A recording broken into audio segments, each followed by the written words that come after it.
लेकिन ये कहते हैं कि शायद ये बहुत अच्छा काम नहीं करते। थोड़ा सा जरा मौसम सही हो रहा है, फिर इसको बंद कर देंगे फिर तो। और मुझे तो ना इसकी आ रही ना उसकी, मैं भी सब्र करके बैठा हूँ। नहीं, वही तो मैं कह रहा हूँ। नहीं नहीं, साथ ही महसूस होना शुरू हो गया। आई होप कि इंशाल्लाह आप लोगों को भी पता चल गया होगा।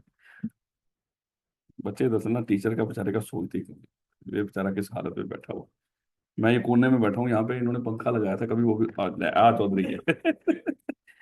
नहीं नहीं, सारी इमरान शाह साहब ने लिया था इसको, यानी कि उन्होंने कहा था, उनके कहने पे कॉलेज ने लिया था। हाँ हाँ बेटा।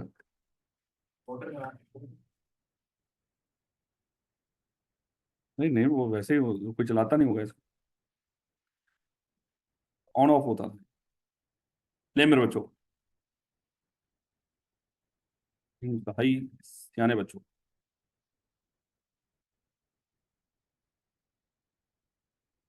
लास्ट जो बहुत इंपॉर्टेंट टॉपिक था मेरे बच्चे, वो था होल्डिंग और सब्सिडरी कंपनी। हमने डिस्कस किया था कि कोई कंपनी किसी सब्सिडरी की होल्डिंग कैसे हो सकती है, जब वो होल्डिंग हो। ऐसे था ना, जब वो होल्डिंग हो। लेकिन कोई सब्सिडरी कैसे हो सकती है किसी होल्डिंग की, अगर तो उस कंपनी के मोर देन 50% शेयर्स उस होल्डिंग के पास हो, या उस कंपनी के बोर्ड की कंपोजिशन होल्डिंग के कंट्रोल में, इन दोनों में से कुछ भी हो, या तो डायरेक्टली हो, या होल्डिंग के पास किसी अपनी सब्सिडरी के जरिए।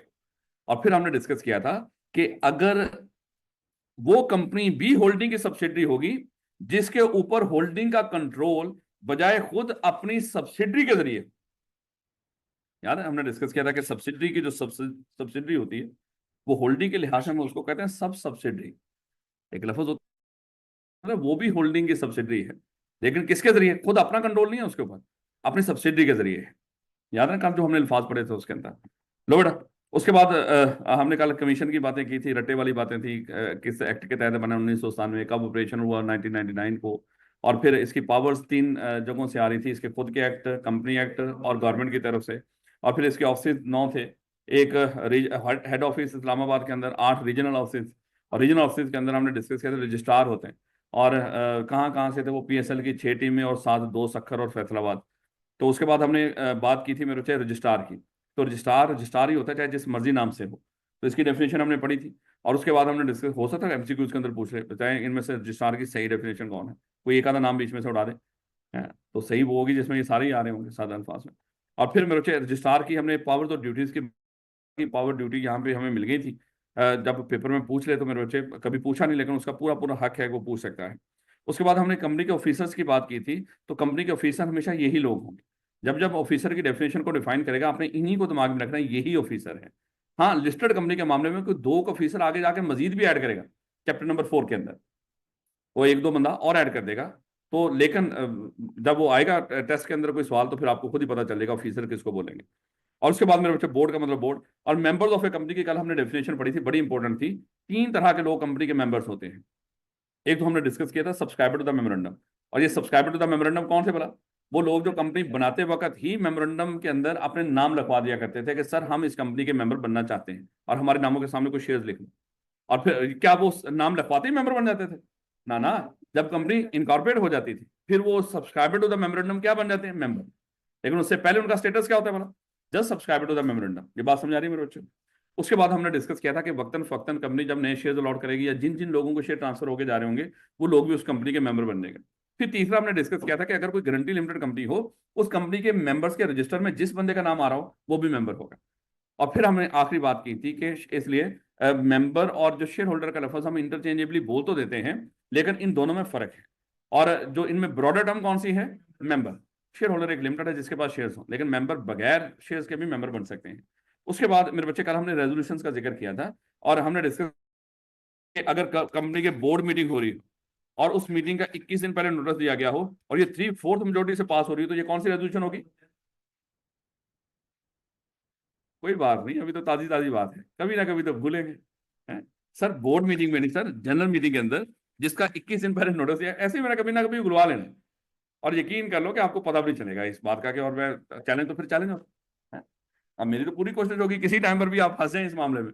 खैर, चुकन्ने रहिएगा बस पेपर के दिन तक।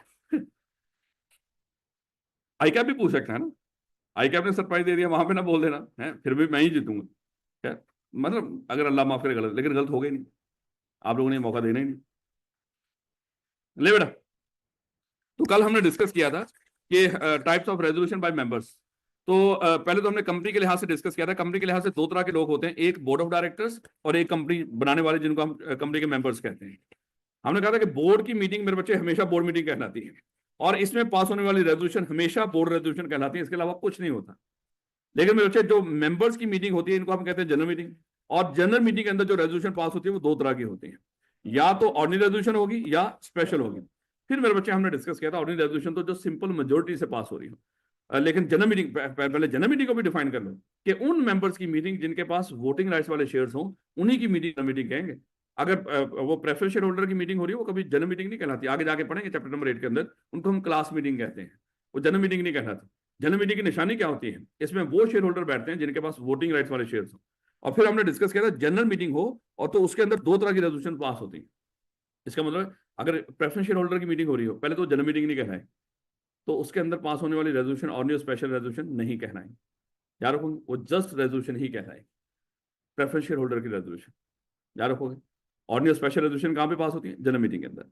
तो ऑर्डिनरी रेजोल्यूशन कौन सी थी, जो सिंपल मेजोरिटी से पास हो रही है, simple majority just more than 50% voting rights, vote अगर उसकी फेवर में पड़ जाए। अच्छा, ये भी एक तरीकाकार होता है, ये नहीं कि सारे मेंबर्स का मोर देन 50%,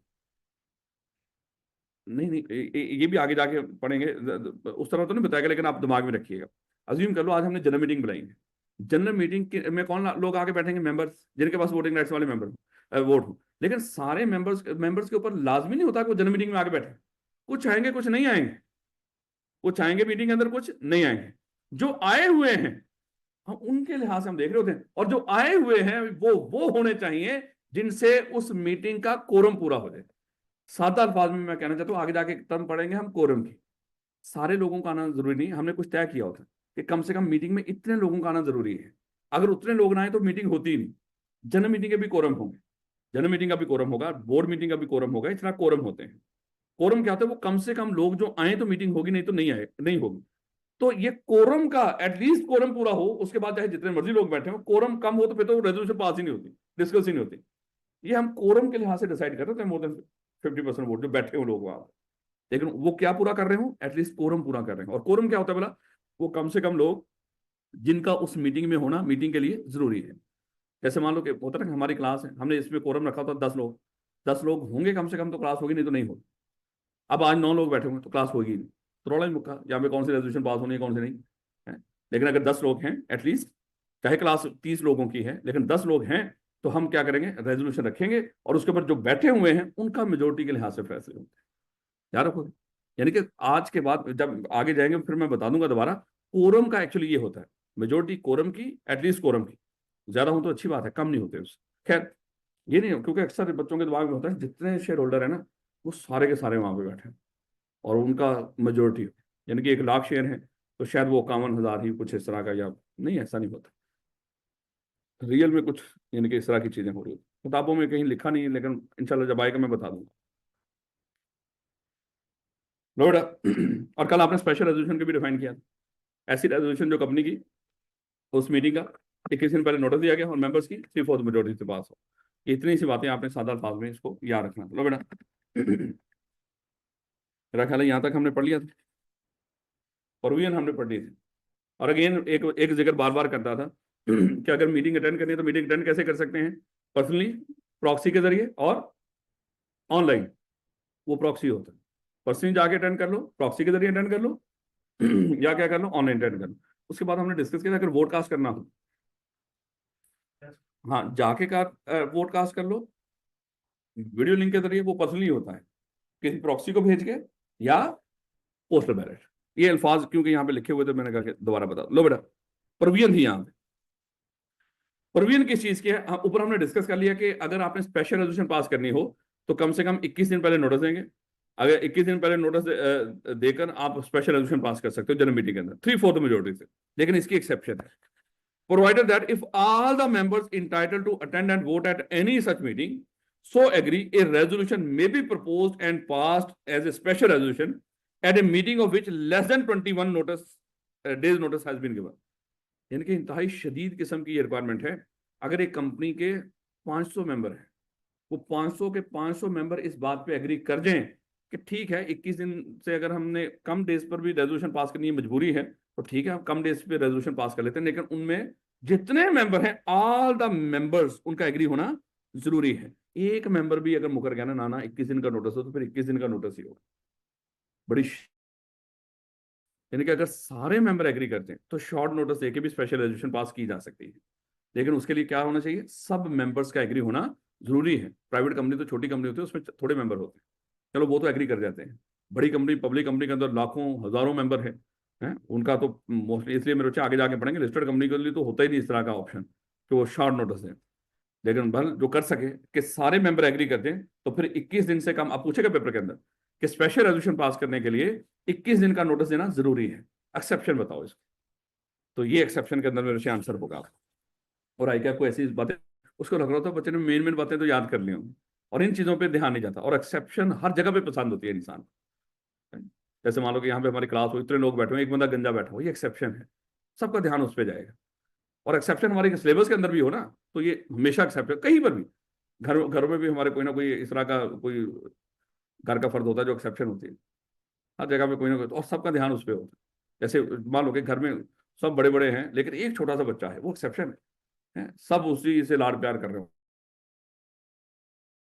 ढूंढ ढूंढ के लिखता है। और एक एक क्लास पेपर के अंदर देखोगे, उसने जितनी आपके सिलेबस में कोई 4-5 एक्सेप्शन है, सबको इकट्ठा करके एक सवाल बना दिया। ये चीजें हैं, इन सब की एक्सेप्शन बताओ।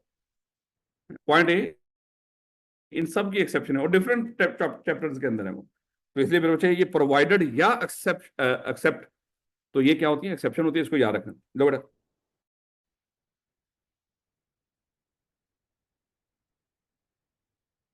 कहता special resolution require more than just a simple majority and long notice of to take effect. यानी कि ये तभी इफेक्टिव होगी। टेक इफेक्ट का मतलब क्या है, इफेक्टिव होना। अगर ये क्या हो, इसमें सिंपल मेजोरिटी ना हो, 3/4 मेजोरिटी हो, और एक यानी कि एक लंबे अरसे का नोटिस दिया जाए, कम से कम 21 दिन। कहता this implies that this type of resolution is required for more important matters for members of the company and company itself। यानी कि बड़े अहम मामलों के लिए स्पेशल रेजोल्यूशन होती है। और कल मैंने आपको एक चीज बताई थी, अगर कहीं पे लफ्ज खाली रेजोल्यूशन लिखा हो, वो जस्ट ऑनली रेजोल्यूशन होती है।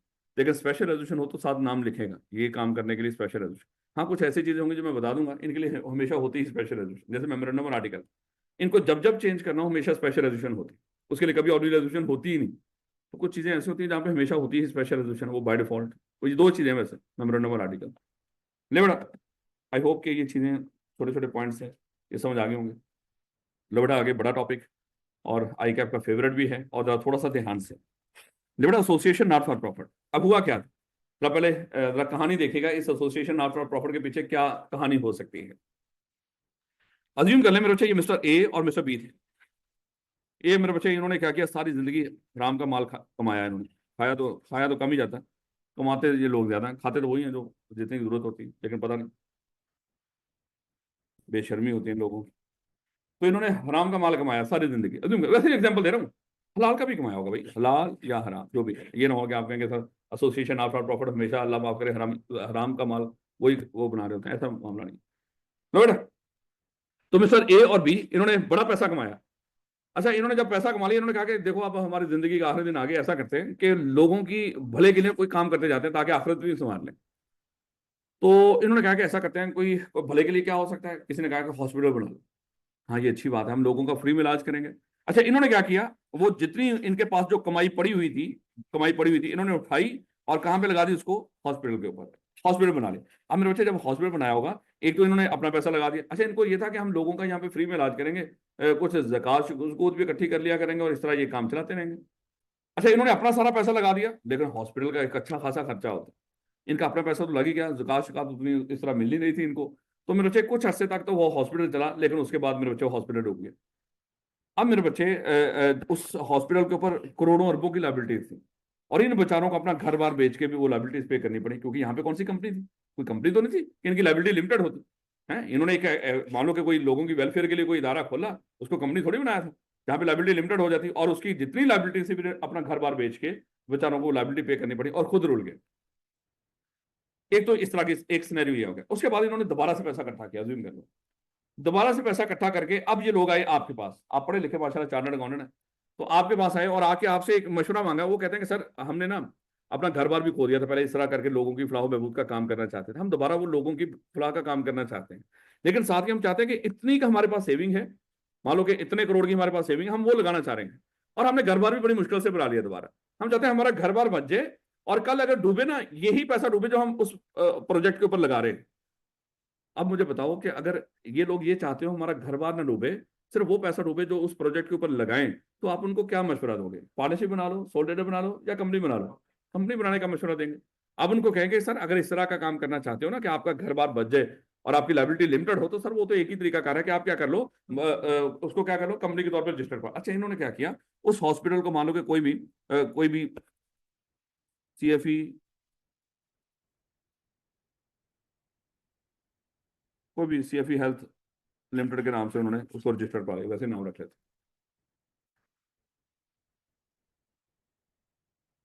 हॉस्पिटल कह लो, इसके तौर पे उसने क्या कर लिया, उसको रजिस्टर करा लिया CFE हॉस्पिटल लिमिटेड, ये रजिस्टर हो गए लोड़ा। अब हुआ क्या, देखो ये इन्होंने अपना पैसा तो लगाया ही था, साथ क्या किया इन्होंने, इनको डोनेशन भी चाहिए था। अब ये क्या करते थे, डोनेशन मांगने के लिए लोगों के पास जाते थे कि हमें डोनेशन दे दो, हम लोगों की फलाह बहबूद का काम कर रहे हैं। लोग कहते थे आपका नाम क्या है? अब जब कंपनी, जो इदारा हो वो कंपनी हो, तो आपने क्या करना होता है, कंपनी का नाम बताना होता है, और कंपनी का जब नाम बताना है, कहीं पे बोल रहे हैं या लिखे हैं उसको पूरा बताना है लिमिटेड के साथ। अच्छा, ये लोगों को नाम बताते थे कि इस तरह करके CFE हॉस्पिटल लिमिटेड हमारा नाम है। वो कहते थे सर नाम के साथ लफ्ज लिमिटेड आ रहा है, इसका मतलब आप कंपनी हो? कहते हैं बिल्कुल सर, कंपनी तो कारोबार के लिए होती है, फलाह बहबूद के लिए थोड़ी होती है, हम पागल हैं आपको पैसा दे दें। तो लोगों ने डोनेशन देना बंद कर दिया, और फिर इनके हालात खराब हो गए। फिर ये भागे भागे आपके पास है, वो कहते हैं सर आपने नेकी तो की थी, हमारी लायबिलिटी लिमिटेड कर दी, लेकिन अब तो लोग कोई डोनेशन ही नहीं दे रहे, क्योंकि लोगों को हम बताते हैं कि इस तरह ये हमारा नाम है, तो लोग कहते हैं सर आप तो कंपनी हो, और कंपनी तो कभी भी लोगों की फलाह बहबूद के लिए नहीं होती, ये तो हमेशा कारोबार है, ये प्रॉफिट कमाने के लिए होती है। तो आपने तो एक मुसीबत से निकाला, आप दूसरी मुसीबत में डाल दिया हमें। तो यहाँ पे आपने उनको कहना है कि सर एक और ऑप्शन भी है।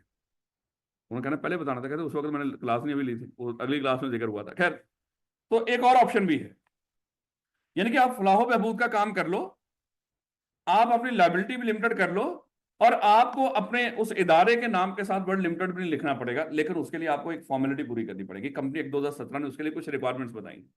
कंपनी एक्ट 2017 कहता है कि अगर आप लोगों की फलाह बहबूद का काम करना चाहते हैं, मकसद आपका लोगों की फलाह बहबूद, तो SCCP के पास जाएं, यानी कि अपने कंपनी रजिस्टर करवा लें, और SCCP के पास जाएं और SCCP से जाके एक लाइसेंस ले लें। उस लाइसेंस से क्या होगा कि आप कंपनी भी होंगे, और उस लाइसेंस लेने के बाद आपके नाम के साथ जो वर्ड लिमिटेड आता है ना, वो आपको इजाजत दे दी जाएगी, उसको लिखने की जरूरत नहीं है, क्योंकि कंपनी जो भी हो उसने लिमिटेड का वर्ड लाजमी लिखना है, और इनके लिए दिक्कत हो रही थी लिमिटेड का वर्ड यूज करने से। तो इनको इजाजत मिल जाती है, अगर कोई लोग फलाह बहबूद का काम करना चाहते हो, और वो लायबिलिटी भी लिमिटेड रखना चाहते हो, और वो साथ क्या करना चाहते हो, लिमिटेड का वर्ड भी यूज ना करना चाहते हैं, तो उनको लॉ ने एक ऑप्शन दिया, कंपनी एक्ट 2017 ने, आप SCCP के पास जाएं, SCCP के सामने जाके 4 कंडीशन पूरी करने का वादा करें। अगर वो 4 कंडीशन पूरी करने का वादा कर लेते हो, तो हम आपको लाइसेंस दे देंगे। लाइसेंस मिलते ही आपके नाम के साथ से वर्ड लिमिटेड रिमूव हो जाएगा, आपको लिखने की जरूरत नहीं है, फिर आपकी लायबिलिटी भी लिमिटेड, और जैसे मर्जी लोगों से डोनेशन इकट्ठी करें, चैरिटी वगैरह लेते रहे। अच्छा, अब वो 4 कंडीशन कौन कौन सी, आप यहाँ पे मेरे बच्चे कोई 4 सवाल पूछता है क्या? एक पूछता है कि एसोसिएशन नॉट फॉर प्रॉफिट की बनाने के लिए कौन सी कंडीशन पूरी करनी होती है। उसके बाद पूछता है कि वो कौन से सर्कमस्टांसेस हैं या रीजंस हैं जिनकी बेस पे लाइसेंस रिवोक हो जाता है। फिर वो पूछता है कि अगर लाइसेंस रिवोक हो गया हो उसका इफेक्ट क्या होगा। फिर अगली बात पूछता है कि लाइसेंस रिवोक होने का मेंबर्स के ऊपर इफेक्ट क्या होता है। तो 4 सवाल होते हैं मेरे बच्चे, यहाँ पे तो ध्यान रखना आप। सबसे पहला हम सवाल करने लगे हैं कि अगर एसोसिएशन नॉट फॉर प्रॉफिट हम बनाने जा रहे हो, और हमने अपने नाम के साथ से वर्ड लिमिटेड रिमूव करना हो, तो बताएं किस बेस पे हो सकता है। वो 4 कंडीशन पूरी करें लाइसेंस लेने। लाइसेंस लेने की 4 ही कंडीशन है। लाइसेंस मिलने की कितनी कंडीशन है? सिर्फ 4 कंडीशन है। वो कंडीशन कौन कौन सी हैं? सबसे पहले SCCP कहेगा कि सर मकसद क्या है आप, है? वो कहेगा सर हम ऐसा कर रहे हैं, हम सोच रहे हैं कि सिनेमा खोलते हैं, लोगों को फ्री में मूवियां दिखाया करेंगे। कहता बड़े नेकी का काम है, फलाह बहबूद का काम है। कहते सर बड़े फलाह बहबूद ही समझे, लोग इतने पैसे दे के जाते हैं वहां पे। उन्होंने कहा कि नहीं, आपने जो काम करना है वो काम करना है जो हम आपको बताएं। और फिर उन्होंने बताना शुरू कर दिया। उन्होंने कहा कि इनमें से कोई मकसद होना चाहिए। क्या मकसद होना चाहिए? कहते जैसे मान लो कि एजुकेशन मकसद होना चाहिए। और फिर पाकिस्तान में कौन कौन सी एजुकेशन है? Commerce, arts, science, religion, sports, research, तो अगले नाम आपको बड़ी आसानी से याद हो जाएंगे, क्योंकि यही ऑप्शंस होते हैं ना आपके पास कि आगे एडमिशन लेना तो कॉमर्स में लें, आर्ट्स में लें, साइंस में लें, कोई मदरसे में जाएं रिलीजन या रिलीजियस, या कोई मान लो कि उसमें स्पोर्ट्स में चले जाएं या रिसर्च किसी इंस्टीट्यूट में चले जाएं, यही ऑप्शन होते हैं। तो ये आसानी से आपको याद हो जाएंगे। पहला एजुकेशन, उसके बाद ये सारे नाम लेने शुरू कर दीजिएगा। तो या इसके अलावा कोई भी जो काम जो चैरिटी या डोनेशन बेस पे हो, तो वो काम, वो मकसद होना चाहिए आपका। इन्वायरमेंट को प्रोटेक्ट करना है, ये भी एक बड़ा अहम काम है आज के दौर में, ये भी लोगों की फलाह बहबूद कंसिडर होता है। तो सबसे पहले उन्होंने कहा कि मकसद वो होगा जो हम बताएंगे आप, यानी कि कंपनियां, ये कौन बैठा हुआ है, एससीसीपी, ये लाइसेंस लेने के लिए किसके पास गए हो, एससीसीपी के पास। और करना क्या चाह रहे हो, लोगों की फलाह बहबूद का काम। लेकिन चाहते क्या हो कि हम अपनी लाइबिलिटी लिमिटेड करें। लेकिन लाइबिलिटी लिमिटेड करने के लिए आपने कंपनी तो बना ली, लेकिन आप दिक्कत कौन सी चीज पैदा कर रही थी, नाम के साथ वर्ड लिमिटेड। आप चाहते थे लिमिटेड का वर्ड भी रिमूव हो जाए, लाइबिलिटी भी लिमिटेड हो। तो फिर क्या करना पड़ता है, लाइसेंस लेना पड़ता है। तो लाइसेंस लेने के लिए किसके पास जाना है, एससीसीपी के पास। और कितनी कंडीशन पूरी करनी है, 4। सबसे पहली कंडीशन क्या है कि मकसद वो होगा जो कानून बताना है। और वो कौन सा है, अभी हमने डिस्कस कर लिया, एजुकेशन और बाकी। और उसके बाद जो आप कमाओगे अपने मकसद को प्रमोट करने के लिए ऊपर लगाना है। अगर मकसद आपका नेकी कमाना ही है, फलाह बहबूदी ही है, ये ना हो कि बैकएंड पे तो ये कंपनी ही है और कल यहाँ पे पैसा इकट्ठा होना शुरू हो, हॉस्पिटल में कुछ ना कुछ तो लाज लूज के लिए आप पर्ची पुर्ची रखी होगी ना, कहीं ना कहीं डोनेशन चैरिटी आ रही होगी, ये ना उठा उठा के माशाल्लाह आपके बच्चे बाहर पढ़ रहे हैं। वो है ना यूएसएड और ये फलाने फलाने प्रोग्राम। तगड़े लोग, बड़े बड़े लोग वहां से इस तरह का पैसा लेकर वो खा पी जाते हैं, जक़ात का पैसा यहाँ पे लेकर उसको खा पी जाते हैं। तगड़े लोग, माड़े नहीं। माड़े बंदे को तो सही नहीं होती इन चीजों में। तो तगड़े लोग ये सारा पैसा खा, बेसिक इनकम सपोर्ट प्रोग्राम का वो पैसा माशाल्लाह तगड़े लोग खा जाते हैं। और इमरान खान आया, उसने सारे वो लोग नाम निकलवाए जिन लोगों के साल में कई कई बाहर के ट्रिप थे, उनको बेसिक इनकम सपोर्ट प्रोग्राम से पैसे मिलते थे, और उनके बाहर के ट्रिप, उसने वो सारे नाम निकलवा दिए। पेपर बाल्टी को बड़ा गुस्सा था, भाई हमारे बेचारे डिजर्विंग लोगों को निकलवा दिया। जैसे उनकी हुकूमत वापस आई, उन्होंने सारी लिस्ट फिर दोबारा वही पुरानी अपडेट बहाल कर दी। इतने बेशर्म लोग हैं। खैर वापस आओ, यहाँ पे एससीसीपी को डर था ये ना हो कि ये पैसा इकट्ठा करें और अपने खानदान के ऊपर लगाते हैं। तो उन्होंने कह दिया कि जो कमाएंगे वो कहाँ पे लगाएंगे, अपने मकसद को प्रमोट करने के लिए। अब मकसद क्या है, हॉस्पिटल बनाया है या कोई स्कूल कॉलेज खोला है तो क्या कर लो, हॉस्पिटल है तो ज्यादा उसको बेहतर करो, ज्यादा सहूलतें दो। है कोई और ब्रांचेस खोलना शुरू कर दो, जैसे शौकत खान है वो कई शहरों में जा रहे हैं, तो जैसे डोनेशन आ रहा है तो उसी को लगा रहे हैं ना आगे, अपने मकसद को प्रमोट कर रहे हो। वो ये थोड़ी है कि अपने घर लेकर जा रहे हैं। तो एक तो सबसे पहले क्या करना है, जो आए उसको ऑब्जेक्टिव को प्रमोट करने के ऊपर लगाना है। उसके बाद अपने मेंबर्स को डिविडेंड नहीं देना, क्योंकि है तो बैकएंड में कंपनी ना, सामने इस लाइसेंस ने उस मान लो कि एक पर्दा कर दिया है, बैकएंड में तो ये कंपनी ही है। और कंपनी क्या करती है, अपने मेंबर्स को डिविडेंड देती है। तो इनको डर यही था कि ये क्या करेंगे, अपने मेंबर्स को डिविडेंड उठा उठा के देना शुरू कर देंगे वहां से पैसे में से।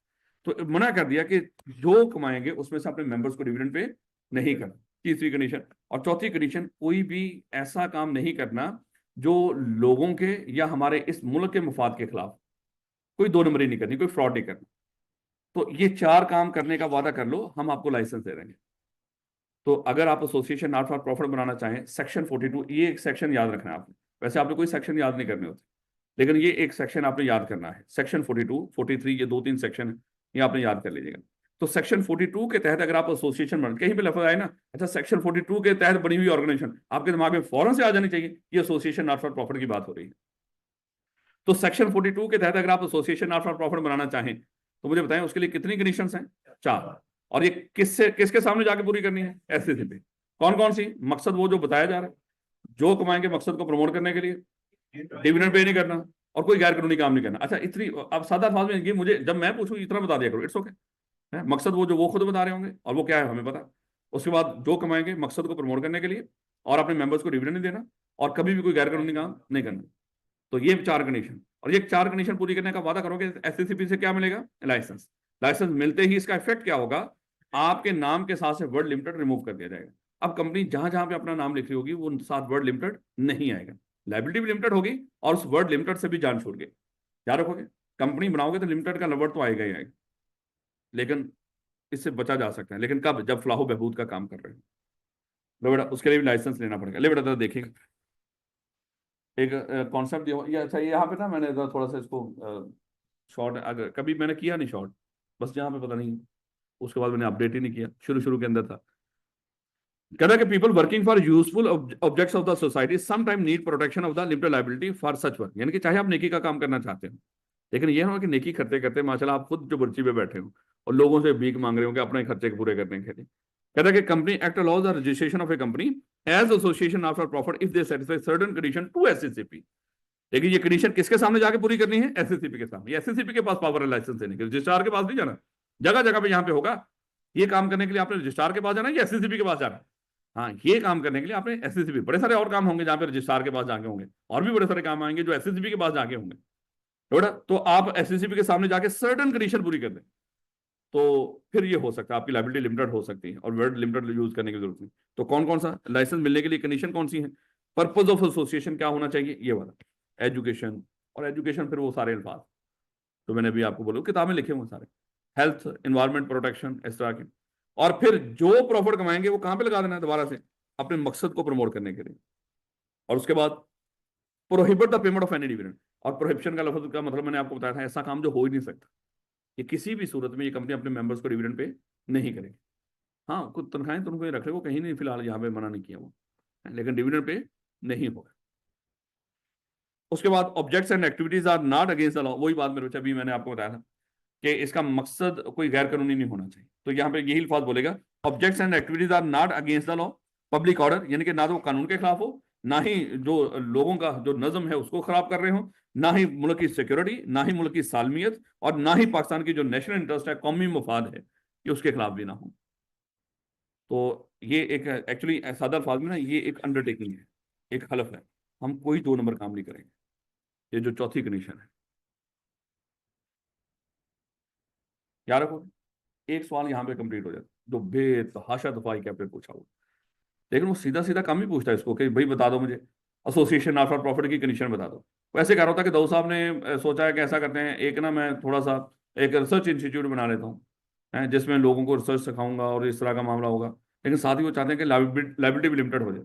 तो बताएं इनको कौन सी कंडीशन पूरी करनी है? तो फिर सीधी चार कंडीशन ही बतानी होती, बात यहीं से शुरू करनी है आपने कि एससीसीपी के पास जाके ये चार कंडीशन पूरी करनी है, एससीसीपी का जिक्र करना है वहां पर, याद रखो। लो बेटा, अगली बात, कंडीशन एंड रेगुलेशंस। अब एससीसीपी मेरे बच्चे जब आपको लाइसेंस दे रहा होगा ना, तो लाइसेंस देते वक्त देखो उसने कहा था कि नाम के साथ से वर्ड लिमिटेड रिमूव करना चाहते हैं, तो क्या ऑप्शन था आपके पास? एससीसीपी से जाके लाइसेंस ले लो। और जब एससीसीपी क्या चुप करके आपको लाइसेंस दे देगा? नहीं, बीच में वो क्या रखेगा, कोई कंडीशंस भी रखेगा, है कोई रेगुलेशंस भी बना देगा आपके लिए, ये पूरे करने हैं आपने कुछ कंडीशन जैसे आपने पढ़ ली है, इस तरह कुछ और भी ऐड कर सकता है, ये एंड नहीं है। तो जो एससीसीपी उसकी स्वाबदीद है, वो जो कंडीशन और रेगुलेशन इसके ऊपर इंप्लीमेंट करना चाहे वो कर सकता है। क्या रखोगे? कहते हैं the license may be granted on such condition and subject to such regulation as the commission thinks fit and those condition shall be inserted. अब अगली बात जरा देख। अच्छा, एक बंदा, हम सब लोगों ने यही सोचा, हमने सोचा कि ऐसा करते हैं कोई लोगों की फलाह बहबूद का कोई इदारा खोल लेते हैं, कोई स्कूल खोल लेते हैं, उसमें जो बच्चों को फ्री पढ़ाएंगे। लेकिन हमने सोचा कि फ्री पढ़ाएंगे तो हम अपने घर बार कैसे चलाएंगे? कहता है लोगों के बच्चों को फ्री पढ़ाएंगे, ना लोगों के बच्चे आएंगे, ना लेन ना देन, जुकात इकट्ठी करेंगे, अपना ही खाना पिया करेंगे। हमने कहा कि ठीक हो गया, जबरदस्त, हमारे इरादे खराब हैं। अच्छा, हम चले गए एससीसीपी के पास जाके, हम चाहते थे हमारी लाइबिलिटी भी लिमिटेड हो, ये ना हो कि कल वो स्कूल काल सारा बनाए, उसके रेंट शेंट वो सारा कुछ हमारा, हम खुद ही डूब जाए। हमने कंपनी बनाई और साथ ही कहाँ पे चले गए? एससीसीपी के पास लाइसेंस लेने के लिए। अच्छा, एससीसीपी ने जाके कहा कि सर हम आपको लाइसेंस दे देंगे, मकसद आपका ये होना, वो हमने कहा कि सर ये देखें ये चल जाएगा एजुकेशन, वो कहा कि चल जाएगा। उसके बाद उसने बाकी कंडीशन बतानी शुरू की। सबसे पहले कंडीशन क्या बताई उसने? जो कमाओगे दोबारा मकसद को प्रमोट करने के लिए। हाँ भाई, जो कमाओगे दोबारा मकसद को पे लगाओगे। भाई अपन तो अपने वास्ते करना है। कहता कह दो ठीक है, जी जी सर ठीक हो गया, जो कमाएंगे मकसद पे लगाएंगे, और अपने मेंबर्स को कभी डिविडेंड पे नहीं करना। कहने लगा, हाँ अपन डिविडेंड लेना है ना। कहता कोई मतलब नहीं, कह देगा ना, कर ये नहीं कह रहा नाल जल जाना साढ़े। ठीक है सर, हम डिविडेंड भी पे नहीं करेंगे, और कोई कोई दो नंबर काम नहीं करेंगे। ठीक हो गया, दो नंबर, हालांकि इन्होंने मनी लॉन्ड्रिंग करनी थी इसके जरिए, जो भी, तो इन्होंने कहा कि नहीं सर दो नंबर काम नहीं करेंगे, सारा मान लिया ना हमने। अच्छा, इनको लग रहा होगा कि भाई ये कौन सा एससीसीपी हमारे साथ साथ ही है, आगे पाकिस्तान में थोड़े दो नंबर काम हो रहे हैं, तो लाइसेंस लो, अपनी लाइबिलिटी लिमिटेड करो, हैं, और नाम के साथ से वर्ड लिमिटेड रिमूव करो, और लोगों से ज़कात इकट्ठी करो, और ज़कात इकट्ठी करके दबाई गायब हो जाओ। क्या कर लेगा ये? अच्छा, यहाँ पे एससीसीपी ने फिर उनको कहा कि देखो, ये जो 4 कंडीशंस हैं, क्या पक्की बात है आप इनको मानेंगे? कहता सर अल्लाह की कसम मानेंगे। कहता अगर मुझे आप पे भरोसा ना हो, कहता सर कर लें भरोसा। है? ये 3 हज करके आया सर, मैंने तकरीबन 2-3 उम्रे और 1-2 हज किया हुआ। हाँ, तो क्योंकि अल्लाह माफ करे पाकिस्तान में इसी तरह ही होता है। तो मोस्टली मोस्टली, लेकिन कई बेचारे, कई देखो कई ऐसे लोग भी हैं जो सारी जिंदगी मेहनत मजदूरी करते हैं, 1-1 रुपया उसको जोड़ के फिर वो हज करने जा रहे होते हैं, जिनको सच्ची दिल से लगाव होता है कि हमने उस घर जाना है, वहां पे अपनी हाजिरी देनी है। कई लोग होते हैं, अल्लाह माफ करे, कि वो माशाल्लाह, हम पता ही, खैर कुछ कहने की जरूरत नहीं, मेरा ख्याल है कि ये शायद लोगों के अल्लाह ताला के साथ मामला होते हैं, इन पे कम ही बोला जाए तो बेहतर है। ले बेटा, उन्होंने कहा राणा कभी गया नहीं तो लोगों ने भी गल कर रहे हैं। खैर, ले बेटा नेक्स्ट देखिएगा। अच्छा हुआ क्या? अच्छा, एसएससीपी को डर था कि ये जबानी कलामी बात मान तो रहे हैं, लेकिन इन्होंने शायद इस बात पे अमल नहीं कर रहा। तो एसएससीपी ने इनको कहा कि ऐसा करो, देखो कंपनी के, हमने डिस्कस किया था पीछे, वो कंपनी किन रूल्स एंड रेगुलेशन के तहत चलाई जाती है, वहां पे 3 पढ़े थे हम, कंपनी एक्ट, मेमोरेंडम और आर्टिकल्स। अच्छा, कंपनी एक्ट तो आप ये थोड़ी कहेगा जाके इस कंपनी एक्ट का हिस्सा बना दो। अच्छा, उसने एसएससीपी ने इसको कहा ये जो 4 कंडीशन मैंने आपको दी है ना, इन कंडीशंस को जाके ना मेमोरेंडम और आर्टिकल्स में ऐड कर दो। क्यों? जब ऐड कर देंगे लाजमी फिर मेमोरेंडम और आर्टिकल्स को मानना है, और अगर मेमोरेंडम और आर्टिकल्स की खिलाफ वर्जी हो, जाके चैप्टर नंबर 12 में पढ़ेंगे, कंपनी खत्म कर दी जाती है। अब इन्होंने फिर सोचा काम तो खराब हो गया, इन्होंने कहा कि कोई नहीं, मान लो हम ऐड करेंगे ही नहीं। उन्होंने कहा कि ठीक है सर, हम जाके ऐड कर देते हैं। एसएससीपी ने फिर एक और उनको बात की, कहता जाओ जाके लाजमी इसको ऐड कर देना, अगर आपने ऐड ना भी किया इनको, आज के बाद हम यही समझेंगे ये सारी कंडीशन मेमोरेंडम और आर्टिकल का हिस्सा है, चाहे ऐड करो या ना करो, दोनों में ऐड कर दो या कम से कम एक में ऐड करो। और अगर ऐड ना किया, लेकिन डीम यही है कि हम इसको मेमोरेंडम और आर्टिकल्स का हिस्सा ही समझेंगे, इन चारों कंडीशंस को याद रखोगे मेरे बच्चों। तो इन कंडीशंस को हमने किसका हिस्सा बना दिया एसएससीपी ने? मेमोरेंडम और आर्टिकल्स। उसके बाद लो बेटा, ये वैसे रट्टे वाली बात है, ये जो एसोसिएशन ऑफ प्रॉफिट होती है ना, आगे जाके हम पढ़ेंगे इसी चैप्टर के, नहीं सॉरी, चैप्टर नंबर 2 के आखिरी, बिल्कुल आखिरी टॉपिक, चैप्टर नंबर 2 का हमने यही पढ़ना है कि किस तरह की कंपनी के मेमोरेंडम और आर्टिकल किस फॉर्म के तहत बनते हैं। जरा चैप्टर नंबर 2 पे जाओ, उसका बिल्कुल आखिरी टॉपिक देखो, वहां पे एक टेबल दिया होगा, रटे वाली बात है कि किस तरह की कंपनी का मेमोरेंडम और आर्टिकल किस तरह के फॉर्म के तहत बनाए जाते हैं। सॉरी, किताब के थे, बिल्कुल इस तरह की बात है ना, कोई टेबल सा। अच्छा, ये सब रटे वाली बात है, इसमें कोई नहीं। ये कोई ना, देखो मेरे बच्चे, जब आप आईक्या में पेपरों के लिए अप्लाई करते हो, कोई फॉर्म तो फिल करते हो ना, है इसी तरह जब इंशाल्लाह कल आप बड़े होंगे, आपके आर्टिकल्स रजिस्टर्ड होंगे, हैं वहां पे फॉर्म ओ, फॉर्म क्यू, है फॉर्म पी, फलाने फलाने इस तरह के फॉर्म होते हैं जो आपने फिल करके जमा करवाने होते हैं, नोटरी पब्लिक से अटेस्ट करवा के स्टैंप लगवा के। हैं, अच्छी बातें हैं, इंशाल्लाह जल्दी आ जाएंगे, हिम्मत से लगे रहो। इसी तरह ये जो एसोसिएशन नॉट फॉर प्रॉफिट होते हैं, इनके भी मेमोरेंडम और आर्टिकल जो बनाए जाते हैं, उसके लिए एक फॉर्म फॉलो किया जाता है, जिसके तहत जिसके मुताबिक बनाए जाते हैं, उसको कहते हैं, उसका मेरे बच्चे नाम क्या है, फर्स्ट शेड्यूल का टेबल है। इसमें वो फॉर्म होता है जिसके तहत मेमोरेंडम और आर्टिकल बनाए जाते हैं एसोसिएशन नॉट फॉर प्रॉफिट के। हर कंपनी का बताएगा, सिर्फ रट्टा है, कोई नहीं कुछ, ये हमारे सिलेबस में नहीं है, फर्स्ट शेड्यूल क्या है, टेबल एफ क्या है, हमारे सिलेबस में नहीं है। बस एक लफ्ज याद रखना है कि एसोसिएशन नॉट फॉर प्रॉफिट जो सेक्शन 42 वाली हो, उसके मेमोरेंडम और आर्टिकल किस फॉर्म के तहत बनाए जाते हैं, या किसके मुताबिक बनाए जाते हैं, फर्स्ट शेड्यूल के टेबल एफ के मुताबिक। बस इतना लफ्ज आपको याद होना चाहिए, याद रखो, ये इसमें और कुछ नहीं है मेरे बच्चे। तो बेटा अगली बात, प्रिविलेजेस एंड ऑब्लिगेशन। कहता है ये जो एसोसिएशन नॉट फॉर प्रॉफिट, जिसने अपने अपने आप को कंपनी के तौर पर रजिस्टर्ड करवाया और एक लाइसेंस लेकर नाम के साथ से वर्ड लिमिटेड रिमूव कर लिया है, इसको क्या प्रिविलेजेस और ऑब्लिगेशंस होंगे, इसकी जिम्मेदारियां क्या हैं, इसको फायदा क्या होगा?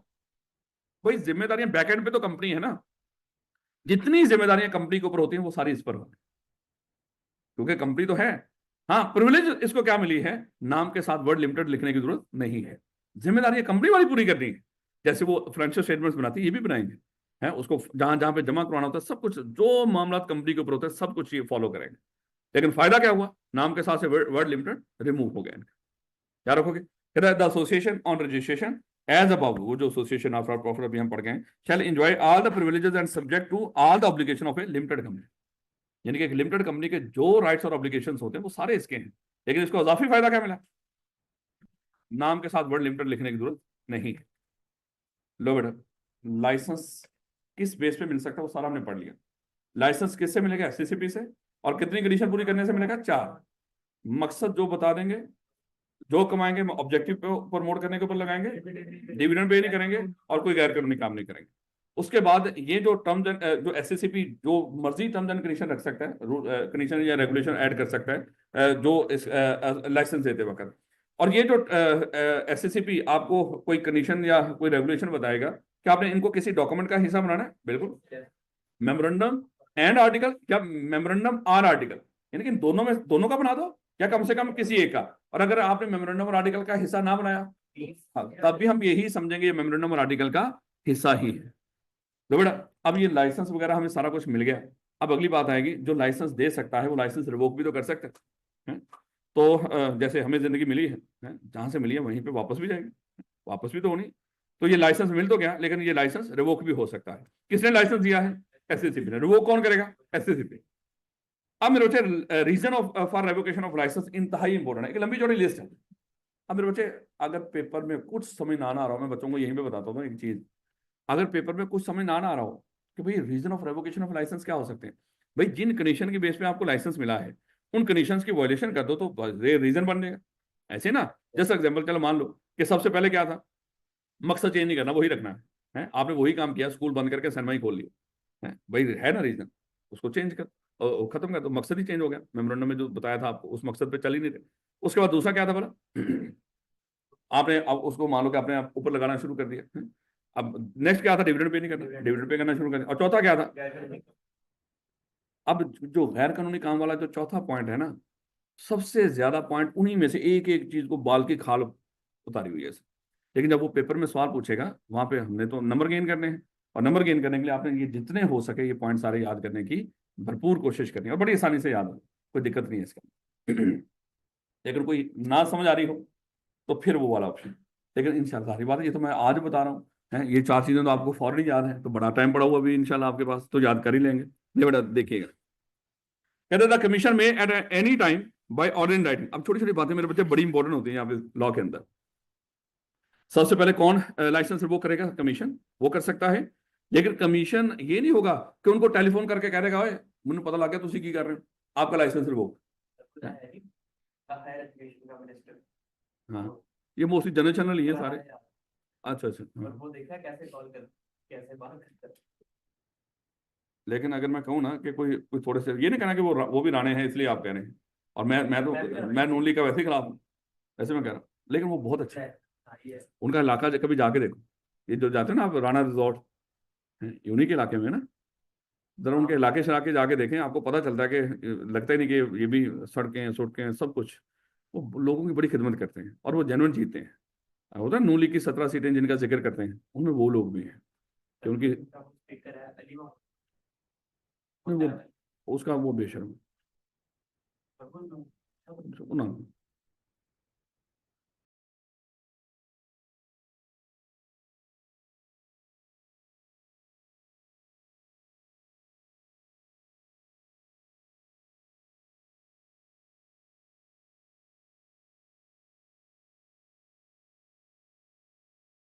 वापस पीका एक्ट है ना मेरे बच्चे, इसलिए बोलते हुए एहतियात किया कर।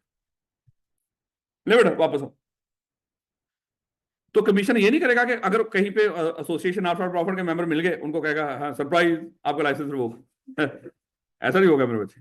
उसके लिए लाजमी तौर पे वो उनको इन राइटिंग ऑर्डर देगा कि सर ये वजह थी मैंने तहकीकात करवाई है, उसके बाद आपका लाइसेंस रिवोक कर रहे हैं इन राइटिंग। लेकिन मेरे बच्चे ये नहीं होगा कि खाली उनको हुक्म दे देगा। अज्यूम कर लो हमने ये सीएफई जो खोला हुआ एसोसिएशन आफ्टर प्रॉफिट के तहत ही बनाया हुआ, हम सब लोग हैं इकट्ठे, हमने कोई भी ऐसी मान लो कि कोई एक्ट कर दिया जिससे हमारा लाइसेंस रिवोक होना बनता था। अब एससीसीपी की तरफ से एक नोटिस आएगा कि सर हमें पता चला कि आपने ये हमारी कंडीशंस की खिलाफवर्जी कर दी, तो हम चाहते हैं हम आपका लाइसेंस रिवोक कर दें, लेकिन उससे पहले हम आपको एक मौका दे रहे हैं, आके अपनी बेगुनाही साबित करो। इसको कहते हैं अपॉर्चुनिटी टू बी हर्ड है, या सादा अल्फाज में शो कॉज नोटिस। तो एक तो शो कॉज नोटिस आता है, अगर हम वहां पे जाके उनकी तसल्ली ना करवा पाए तो फिर वो क्या करेगा? हमारा लाइसेंस रिवोक करेगा। और जब लाइसेंस रिवोक करेगा वो कैसे करेगा? In writing. इसमें बातें थोड़ी सी बखेर दी, थोड़ी सी बात यहाँ पे की हुई है और थोड़ी सी बात आगे जाके करते हैं। ये जो अपॉर्चुनिटी हर्ट की ये आगे जाके करेगा, ये ना कहना कि सर ने अपनी तरफ से, लॉ के अंदर एक लफ्ज भी मेरा कहा हुआ इजाफी वो आपके किसी काम का नहीं। बेटा देखिएगा, The commission may at any time before by order in writing revoke a license granted with such direction as it may deem fit on being satisfied that. यानी कि वो साथ जारी बात है, जब उनका लाइसेंस वो करेगा उनको साथ कोई डायरेक्शन भी देगा, डायरेक्शन भी अभी देखेंगे कौन कौन सी डायरेक्शन देगा। वो एसेट उठा के घर लेके जा रहे होंगे, जैसे हमारा लाइसेंस वो कोई गर्मियां एसी उतार के लेके जा रहा है, क्या किधर कहेंगे सर आपने लाइसेंस वो कर दिया ना तो मामला खत्म, अब तो हम एसेट लेके जा रहे हैं, इसके लिए कुछ डायरेक्शन होंगी आगे, इनका क्या करना है एसेट्स का। बेटा देखिएगा, अच्छा ये है रीजन, पेपर में ध्यान रखना। एक होगा मेरे बच्चे consequences of revocation of license, एक होगा reason for revocation of license, दोनों में फर्क है। लाइसेंस रिवोक होने के बाद उसके क्या कॉन्सिक्वेंसेस होंगे वो भी आगे देखेंगे, लेकिन किस बेस पे वो है कॉन्सिक्वेंसेस क्या है ऑफ रेवोकेशन ऑफ लाइसेंस, जब लाइसेंस रिवोक हुआ उसके बाद के मामला। ये रीजन क्या है रिवोक होने से पहले की सूरत। पेपर में थोड़ा सा ध्यान रखें, ये ना हो कि खुदा ना खासा वो कॉन्सिक्वेंसेस पूछा हम रीजन लिख रहे हैं तो टोटली मेरे बच्चे इररेलेवेंट आंसर, उसका कोई नंबर नहीं मिलना आपको, फिर हम सोचते होते हैं अच्छा दो को तो दे ही देगा। अच्छा अक्सर बच्चे होते हैं वो बिल्कुल अपोजिट लिखकर आते हैं, कहते सर इतने पॉइंट लिखे कोई 2-3 नंबर दे देगा, आप फुप्पो का पुत्र है तो उसकी है क्यों दे देगा वो 2-3 नंबर। कोई नहीं आई क्या इतना तरस खा के नहीं बैठा हुआ वहां पे, रेलिवेंट चीज लिखोगे वो लाजमी नंबर देगा। इरेलीवेंट चीज लिखी है और ज्यादा लिखी है, बड़ी मेहनत की सर मैंने 15-20 मिनट लगाए उसके ऊपर, आधा घंटा लगाया, आई कैप को इससे कोई लेना देना नहीं है। जब चलें खैर वापस आओ, क्योंकि ये देखो पढ़ना औखा नहीं है, मेन मकसद तो इस तरह की चीजें आपको बताना है ताकि आप जरा थोड़े से आप चुकन्ना रहें कि भाई कौन सी गलती नहीं करनी, लेकिन करनी है हमारी मर्जी, ऐसे ही करोगे ना आप वहां पे जा। चलिए कौन कौन से रीजन है मेरे बच्चे, सबसे पहले द कंपनी, और फिर मैंने आपको बताया सबसे ज्यादा जो पॉइंट निकाले वो किससे निकाले हुए, पॉइंट नंबर 4 से। वो पॉइंट नंबर 4 क्योंकि उसमें काफी पॉइंट है छोटे छोटे, और इनको एक एक पॉइंट को लेते लेते करके निकाल रहा है। कहते द कंपनी और its management has failed to comply, अब पहले तो माशाल्लाह कमाल का ही पॉइंट बनाया हुआ है। कहता कंपनी या उसकी management has failed to comply with any of the terms और condition subject to which license is granted, यानी कि इसने किसी कंडीशन का खास जिक्र नहीं किया, बस ये जिक्र कर दिया कि वो जो कंडीशन जिनकी बेस पे लाइसेंस मिला था उनमें से किसी की मैनेजमेंट ने या मेंबर ने कोई वायलेशन कर दी तो फिर लाइसेंस रिवोक हो जाएगा, एम बिला वजह का नंबर दे दिया उसने। उसके बाद या any of the requirement specified or any relevant regulations are not met or complied with, level नहीं हो गया है ये भी, कोई अभी तो कोई खास जिक्र ही नहीं किया। कहता है कि कोई भी रिक्वायरमेंट उनके ऊपर जो होती है ना, थी तो वो कंपनी ना, कंपनी ने तो कुछ रिक्वायरमेंट्स पूरी करनी होती है, तो कोई भी रिक्वायरमेंट जो कंपनी पर अप्लाई होती थी, क्योंकि पीछे लिखा था ना कि इसके वही राइट्स एंड ऑब्लिगेशंस हैं जो एक लिमिटेड लायबिलिटी वाली कंपनी के होते हैं, अगर वो रिक्वायरमेंट पूरी नहीं कर रही होगी तो उस बेस पे भी उसका लाइसेंस रिवोक हो सकता है, याद रखोगे इस बात को। फिलहाल अभी वो 4 पॉइंट्स की तरफ नहीं आ रहा, अभी तो जनरल बातें कर रहा ओवरऑल। और अब यहां से शुरू होगा, affair of the company are conducted in a manner prejudicial to public interest. Prejudicial होता है नुकसानदेह, यानी कि वहां पे लिखा हुआ था कि आपने कोई ऐसा काम नहीं करना जो पब्लिक इंटरेस्ट के अगेंस्ट हो, है? तो यहां पे उसने कह दिया कि अगर आपने कोई ऐसी हरकत की जो लोगों के लिए नुकसानदेह हो तो आपका लाइसेंस रिवोक हो सकता है। तो ये कहां से बिलोंग करता है, चौथे पॉइंट से। बेटा उसके बाद D, the company has made a default in filing with the registrar it's financial statements और एनुअल रिटर्न, चैप्टर नंबर 11। उसमें जाके मेरे बच्चे हम डिस्कस करेंगे हर कंपनी लाजमी तौर पे, ऑप्शन नहीं है उसके पास, लाजमी तौर पे अपनी फाइनेंशियल स्टेटमेंट्स बना के और साथ एनुअल रिटर्न मेरे बच्चे वो क्या करते हैं, रजिस्ट्रार को जमा करवाते हैं, फाइल करते हैं। फाइल करने का मतलब होता है जमा करवाना। इस कंपनी ने क्या किया, लगातार 2 सालों की अगर फाइनेंशियल स्टेटमेंट्स और एनुअल रिटर्न, अच्छा एनुअल रिटर्न का लफ्ज आ गया, मैं अभी आपको बता दूं ये है, नहीं नहीं नहीं नहीं, ये एनुअल रिटर्न होती है कंपनी के बड़ों की डिटेल, जो कंपनी के बड़े होते हैं ये उनकी डिटेल होती है कि कौन कौन लोग थे, क्या करते रहे, शेयर होल्डर्स और इधर उधर ऐसे लोगों की ये डिटेल्स होती हैं जो हम हर साल जमा करवाते हैं, ये टैक्स रिटर्न नहीं है। तो बेटा फाइनेंशियल स्टेटमेंट्स वो 5 एलिमेंट्स, और एनुअल रिटर्न क्या होती है, कंपनी के बड़ों की डिटेल। तो खैर ये पूरा पूरा टॉपिक है एनुअल रिटर्न हमारे सिलेबस का, ये ना कहना कि सर हो सकता है आगे जाके कहीं आगे मुझे कह देंगे सर बेटा तूने सही बोला, क्योंकि ये है एनुअल रिटर्न जो वही है जो मैं बता रहा हूँ आपको फिलहाल।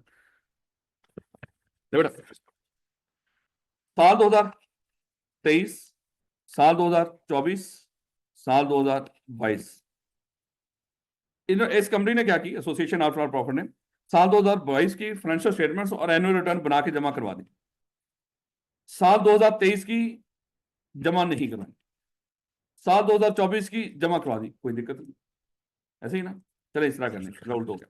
साल 2022 की इन्होंने फाइनेंशियल स्टेटमेंट्स और एनुअल रिटर्न बना के जमा नहीं करवाई, साल 2023 की करवा दी, साल 2024 की फिर नहीं करवाई, मुझे बताएं क्या इनका लाइसेंस रिवोक होना चाहिए? अल्फाज है वहां पे 2 कंसेक्यूटिव फाइनेंशियल ईयर्स। अगर उसकी एनुअल रिटर्न और फाइनेंशियल स्टेटमेंट्स बना के इन्होंने जमा ना करवाई तो इनका लाइसेंस रिवोक हो जाएगा। अब मेरे बच्चे 2 कंसेक्यूटिव ईयर्स क्या थे? दो कोई से दो, अब मान लो साल 2022 में भी जमा कराए, 23 में भी जमा कराए, तो लाइसेंस क्या हो जाएगा? रिवोक हो जाएगा। याद रखोगे इसको। अगर एक साल छोड़ के वो कर रहे हैं तो इट्स ओके, काम चलता रहेगा। लेकिन वो जाके चैप्टर 12 में देखेंगे तो कोई और भी मामला बड़े सारे होते हैं। लेकिन बस हम तो इस टॉपिक को तैयार कर रहे हैं। नहीं बेटा, the company has acted against the interest. ये चौथा पॉइंट पूरा ही बेशर्म ने दोबारा कॉपी पेस्ट कर दिया पूरा, तो कोई चीज छोड़ी नहीं। The company has acted against the interest, sovereignty, integrity, the security of state and friendly relation with the foreign state. हाँ, ये एक लफ्ज एक्शन है जो हमारे हमसाय ममालिक हैं उनके साथ ताल्लुक, क्योंकि बड़ी सारी एनजीओज हैं वहां पे इसी तरह की हरकतें करती है मुल्क के अंदर। यहाँ पे इंतशार फैलाने में वो काम कर रही होती हैं, हमारे बाकी ममालिक के साथ ताल्लुकात को खराब करने में, क्योंकि इन एनजीओज को जो पैसा मिलता है वो बाहर से मिलता है और बाहर की एजेंसियां इनको पैसा देती हैं और अपने एजेंडा पूरा करवा रही होती हैं। और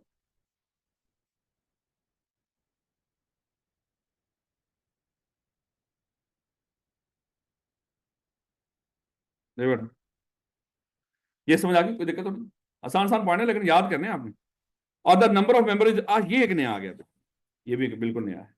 the number of member is reduce below 3। इस कंपनी के मेंबर कभी भी 3 से कम हो जाए, इसका मतलब ये कभी प्राइवेट कंपनी नहीं होती। जिसको एसोसिएशन नॉट फॉर प्रॉफिट का लाइसेंस मिलता है ये कभी प्राइवेट नहीं हो सकती, क्योंकि प्राइवेट में तो वैसे भी मेंबर 2 भी हो सकते हैं, 1 भी हो सकता है सिंगल मेंबर में। इसका मतलब ये हमेशा किस कंपनी को मिलता है? जो पब्लिक हो। याद रखोगे, क्योंकि इसके मेंबर्स की तादाद कभी 3 से कम नहीं होता। अगर 3 से कम हुई तो फिर भी लाइसेंस रिवोक हो जाएगा, क्योंकि पब्लिक नहीं रही। उसके बाद द कंपनी इज, अच्छा ये जो पॉइंट जी है इसमें आप देखेंगे तो मजीद इसके कोई 5 फर्दर पॉइंट है इसके अंदर। अच्छा, मैं बच्चों को बता रहा हूँ जी, ये एक पॉइंट इसको जी रखो, इसको इस ये पहला लाइन इसके साथ मिला के इसको एच रखो, ये पहली लाइन को इसके साथ मिला के एच के बाद आई आता है ना, इस तरह करके उसको ऐड करते हैं, कोई दिक्कत नहीं। इसको पूरे के पूरे पॉइंट के तौर पे शो करो। वैसे भी आप सोच रहे होंगे अंदर से कि सर आप, आपके कहने की जरूरत नहीं, माशा हमने वैसे ही पेपर में ऐसे ही करना है, हम इनके अलग अलग ही पॉइंट बनाएंगे। हम कौन सा इसको सारे को एक पॉइंट के तौर पे लिखेंगे, और इसको लिखने की जरूरत भी नहीं, हर एक पॉइंट को अलग अलग करके लिखो। लो बेटा, तो देखिएगा, लेकिन पहली लाइन को हर एक के साथ ऐड कर देना, द कंपनी इज, इसको सबके साथ ऐड कर देना। लो, company is conceived or brought forth, यानी कि बनाई गई थी, कहना वो ये चाहना है, इसको लिखने की जरूरत नहीं है इस लाइन।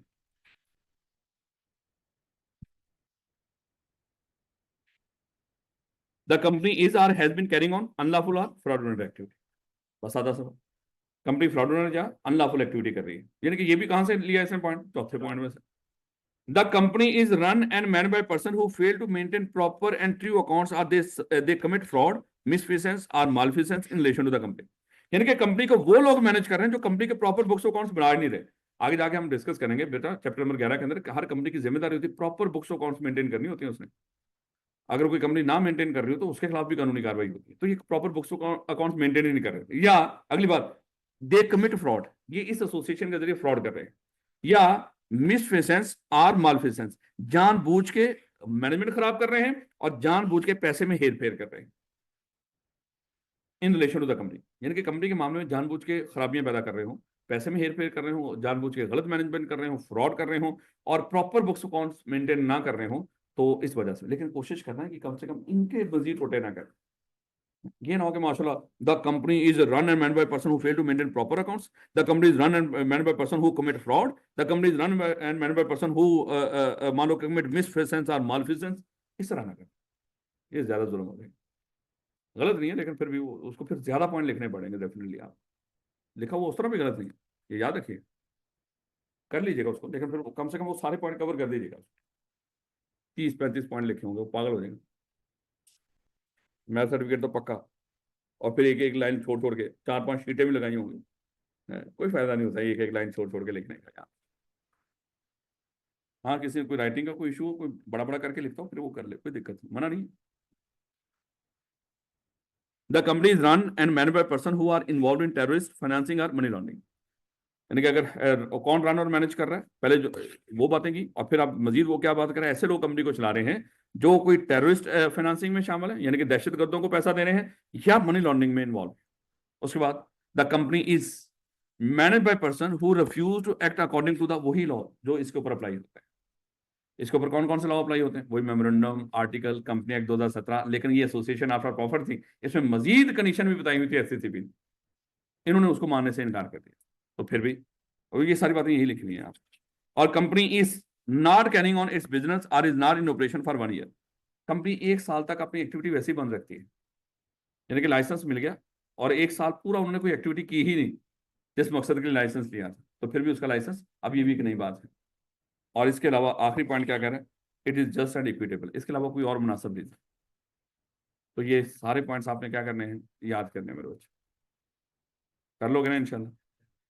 कल दोबारा जिस कोई मुश्किल हुआ तो इंशाल्लाह डिस्कस कर लेंगे। नेक्स्ट देखना मेरे बच्चे। अब ये मैं कह रहा था, अपॉर्चुनिटी ऑफ बीइंग हर्ड, इसको चाहिए तो शुरू के अंदर ये बात बता देते, लेकिन उसको लग रखा, कह रहा however before a license is so revoked, अगर उन रीजन की वजह से जो अभी आपने ऊपर पढ़े हैं, इनकी वजह से एससीसीबी लाइसेंस रिवोक करने जा रहा होगा, the commission shall give to the company in notice in writing of its intention to do so. पहले तो इरादा बताएगा कि मैं करने जा रहा हूं आपका license revoke, and shall afford the company an opportunity to be heard, लेकिन और साथ ही उनको एक मौका भी देगा, आके अपनी बेगुनाही साबित करो, मेरे पास ये रीजन आए हैं, मैंने इन्वेस्टिगेशन कराई है या जो भी है, मेरे पास ये सबूत है, आके अपनी बेगुनाही साबित करें। अगर आप कोई वजह है तो फिर तो हो सकता है कि वो कहेंगे सर एक साल पूरा साल एक्टिविटी नहीं की सर, हम गए थे मान लो कि वहाँ पे नारायण का गाना, अल्लाह माफ करे, वहाँ पे जरा गाड़ी फिसली, सारी कौमे में थे सर पिछले पूरे साल से, तो करते क्या?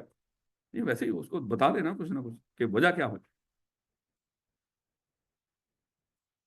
या हो सकता है सारे बेचारे 9 मई के वाकई में उठाए गए, ऐसे थे ना 9 मई वाकई जहाँ जहाँ पे हुआ, वो वहाँ के बेचारे जो इर्द गिर्द के लोग बिला वजह फंस गए वहाँ। हाँ, जो मर्जी बंदा मैंने शायद पहले भी बताया, एक बंदा वहां पे कोई आ जा रहा होगा, अपना जो बिलाल है फोटो कॉपियर, इसने उसको वहां पे कोई मान लो कि कोई होगा कोई रिश्तेदार, उसको कॉल की इसको भी ले, ऐसे उन्होंने काम किया, यानी कि जो लोग वहां पे थे और उनके पास जो फोन थे उस लम्हे जिसने भी उनको कॉल्स की, जियो फैंस, तो वो करके वो सबको उठाते गए।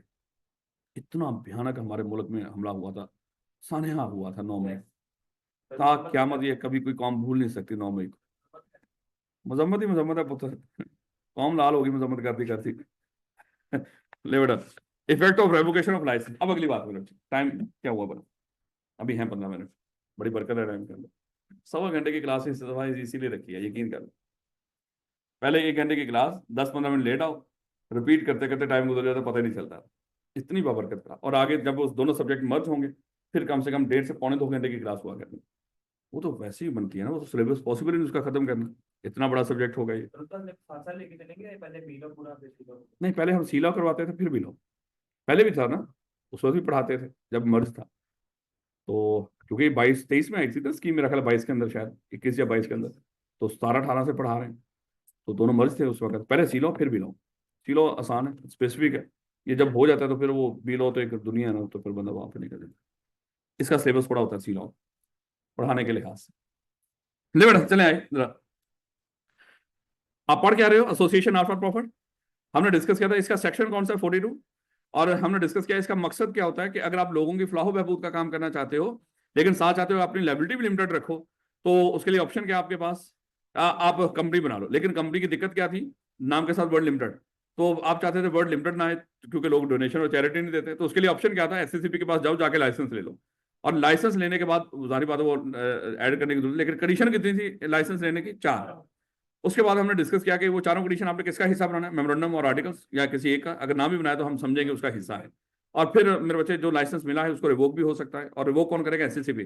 लेकिन एससीसीबी लाइसेंस रिवोक करने से पहले उनको एक मौका देगा सुनने का, अपॉर्चुनिटी टू बी हर्ड देगा, अगर जारी बात वो ना कर सके। और लाइसेंस जब रिवोक करने जा रहा होगा, किन रीजन की बेस पे करने जा रहा होगा, वो आपने सारी एक लंबी चौड़ी लिस्ट पढ़ ली, यानी कि कोई जो कंडीशन में से कोई कंडीशन पूरी ना हुई है, या कोई मान लो कि मेमोरेंडम और आर्टिकल की बात ना मानी, जो कंपनी लोग चला रहे थे वो मेमोरेंडम नहीं बना रहे थे, मेमोरेंडम की बात नहीं मान रहे थे, वो फ्रॉड कर रहे थे, वो मिसप्रेजेंट कर रहे थे, वो टेररिस्ट एक्टिविटी, पता नहीं जो मर्जी दिल करता है लिखते जाओ, सब कुछ जो लिखेंगे वो सही होगा, सही बात है, वो सही होगा, लेकिन कोशिश करना थोड़ा सा स्पेसिफिक हो जाए खुदा के लिए।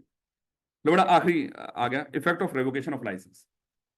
जब लाइसेंस रिवोक हो गया अब क्या हो, अब उसके बाद के क्या कंसिक्वेंसेस होंगे, सारी बातें एक जगह पे इकट्ठी कर लेते हैं ताकि थोड़ी सी आसानी हो जाए।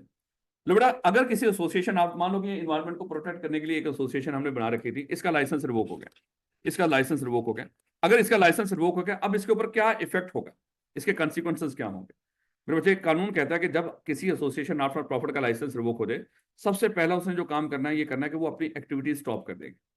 जिस मकसद के लिए वो बनी थी, वो मकसद मजीद कैरी ऑन नहीं करेगी, उसको फौरन रोक दे। यानी कि एसोसिएशन नॉट फॉर प्रॉफिट का लाइसेंस रिवोक हो जाए, सबसे पहला पॉइंट क्या है बोला, वो अपनी एक्टिविटी स्टॉप कर देगी। हाँ, उसको एक एक्टिविटी करने की इजाजत है, और वो क्या है कि अगर उस एसोसिएशन ने किसी से पैसे लेने थे, एसोसिएशन के पैसे किसी की तरफ ड्यू हैं, वो जाके वसूल कर सकते हैं। होता है ना, किसी को उधार पे कोई वैसे कर्ज दिया हो या कुछ इस तरह का मामला, वो वसूल कर सकते हैं। तो हम पढ़ क्या रहे हैं, effect of revocation of license या consequences of revocation of license. जब लाइसेंस रिवोक हो गया, उसका क्या इफेक्ट या कॉन्सिक्वेंसेज होंगे, वो एसोसिएशन नॉट फॉर प्रॉफिट क्या कर देगी, अपनी एक्टिविटीज को स्टॉप कर देगी।